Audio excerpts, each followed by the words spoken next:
മലപ്പുറം ജില്ല വിഭജിക്കണം എന്ന ആവശ്യവുമായി മുസ്ലിം ലീഗ് MLA രംഗത്ത് വന്നു. തിരൂർ കേന്ദ്രീകരിച്ച് പുതിയ ജില്ല രൂപീകരിക്കണമെന്നാണ് കുറുക്കോളി മൊയ്തീൻ MLA 24നോട് പറഞ്ഞത്. ജില്ലയ്ക്ക് അർഹമായ സർക്കാർ വിഹിതം ലഭിക്കുന്നില്ലെന്നും അദ്ദേഹം പറഞ്ഞു. 24 പ്രൈം ടൈം ബ്രേക്കിംഗ് ന്യൂസുമായി സമീർ ബിൻ കരീം ചേരും. ആദ്യം അദ്ദേഹത്തിൻ്റെ പ്രതികരണത്തിലേക്ക്. നമ്മുടെ സമ്പത്ത് വീതം വെക്കുന്നത് ജില്ലാടിസ്ഥാനത്തിൽ വീതം വെക്കുമ്പോൾ ഈ ജില്ലയെ ഒന്നായിട്ട് പരിഗണിക്കുന്നു. ഈ ജില്ലയുടെ 1/3 മാത്രം ജനസംഖ്യയുള്ള ജില്ലക്ക് കിട്ടുന്ന പോലെ ഒരു തുക മാത്രമേ അത്തരം സന്ദർഭങ്ങളിൽ ഈ ജില്ലക്കും കിട്ടുകയുള്ളൂ. ആ ജില്ലകളുമായി തുലനം ചെയ്യുമ്പോൾ ഈ ജില്ല 3ആയി വിഭജിക്കാൻ മാത്രം ഭൂവിസ്തൃതി അതേപോലെ തന്നെ ജനങ്ങളും ഇവിടെ അധിവസിക്കുന്നുണ്ട്. അപ്പോൾ ഇങ്ങനത്തെ ഒരു സാഹചര്യത്തിൽ ഈ ജില്ലയെ ഈ പ്രദേശത്തെ ഒരു ജില്ലയായി മാറ്റി ഈ വികസന രംഗം ഒന്നുകൂടി ത്വരിതപ്പെടുത്താനുള്ള ഇടപെടൽ ഭരണകൂടത്തിന്റെ ഭാഗത്തു നിന്നുണ്ടാവണം എന്നതാണ് നമ്മുടെ ആവശ്യം. സമീർ ബിൻ കരീം, ആദ്യമായിട്ടാണ് ഒരു ലീഗിന്റെ MLA ഇങ്ങനെ ഒരു ആവശ്യമായി രംഗത്ത് വരുന്നത്. മുസ്ലിം ലീഗ് ഒറ്റയ്ക്കും സ്വകാര്യമായിട്ട് ഇതൊക്കെ പറയുന്നുണ്ടായിരുന്നെങ്കിലും പ്രത്യക്ഷമായി അവർ പറയുന്നില്ലായിരുന്നു. എന്നാൽ ആദ്യമായിട്ട് ഒരു MLA ഇക്കാര്യം പറയുന്നു. സമീർ ബിൻ കരീം, പറയൂ വിശദാംശങ്ങൾ.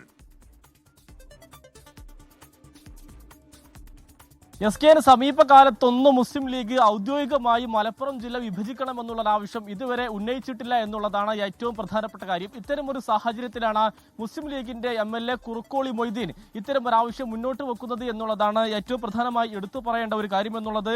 ജനസംഖ്യയും ഭൂവിസ്തൃതിയും കണക്കിലെടുത്തുകൊണ്ട് ഈ ഭരണ സൗകര്യത്തിനായി ജില്ല വിഭജിക്കണമെന്നുള്ളതാണ് അദ്ദേഹം പ്രധാനമായും ആവശ്യപ്പെടുന്നത്. മലപ്പുറം ജില്ലയിൽ പ്രത്യേകിച്ച് മറ്റു ജില്ലകൾ ഈ മലപ്പുറത്തെ അപേക്ഷിച്ച് 1/3 മാത്രമേ ഉള്ളൂ. പല ജില്ലകളും അത്തരം ജില്ലകൾക്ക് ലഭിക്കുന്ന അതേ ആനുകൂല്യവും അതേ സഹായവും മാത്രമാണ് മലപ്പുറം ജില്ലക്ക് ലഭിക്കുന്നത്. പലപ്പോഴും അർഹതപ്പെട്ട ഒരു സർക്കാർ സഹായങ്ങൾ പോലും ലഭിക്കാതെ വരുന്ന ഒരു സാഹചര്യം മലപ്പുറം ജില്ലയിൽ ഉണ്ട് എന്നുള്ളതാണ് ഈ കുറുക്കോളി മൊയ്തീൻ MLA ആവശ്യപ്പെടുന്നത്. മാത്രമല്ല ആരോഗ്യ വിദ്യാഭ്യാസ രംഗത്ത് വലിയ സമ്മർദ്ദവും വലിയ പ്രയാസവും അനുഭവപ്പെടുന്നുണ്ട്. പുതിയൊരു ജില്ല രൂപീകരിക്കുകയാണെങ്കിൽ അത്തരം പ്രയാസങ്ങളും പ്രശ്നങ്ങളും ഒക്കെ തന്നെ ഒഴിവാക്കാമെന്നും അദ്ദേഹം ചൂണ്ടിക്കാണിക്കുന്നു. തിരൂർ കേന്ദ്രീകരിച്ചുകൊണ്ട് പുതിയൊരു ജില്ല വേണമെന്നുള്ളതാണ് ഈ കുറുക്കോളി മൊയ്തീൻ MLA ആവശ്യപ്പെടുന്നത്.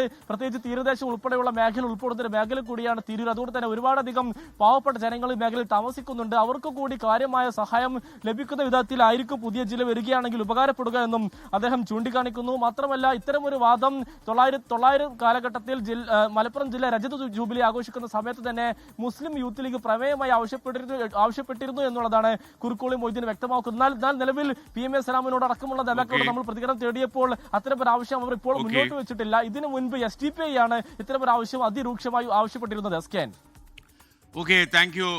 സമീർ ബിൻ കരീം, ലോകത്തെവിടെയായാലും ഏത് സമയത്തും 24 വാർത്തകളും ഓഗ്മെന്റഡ് റിയാലിറ്റി പാക്കേജുകളും എക്സ്പ്ലെയിനറുകളും വിശദമായി കാണാൻ ഞങ്ങളുടെ YouTube ചാനൽ നിങ്ങൾക്ക് സബ്സ്ക്രൈബ് ചെയ്യാം.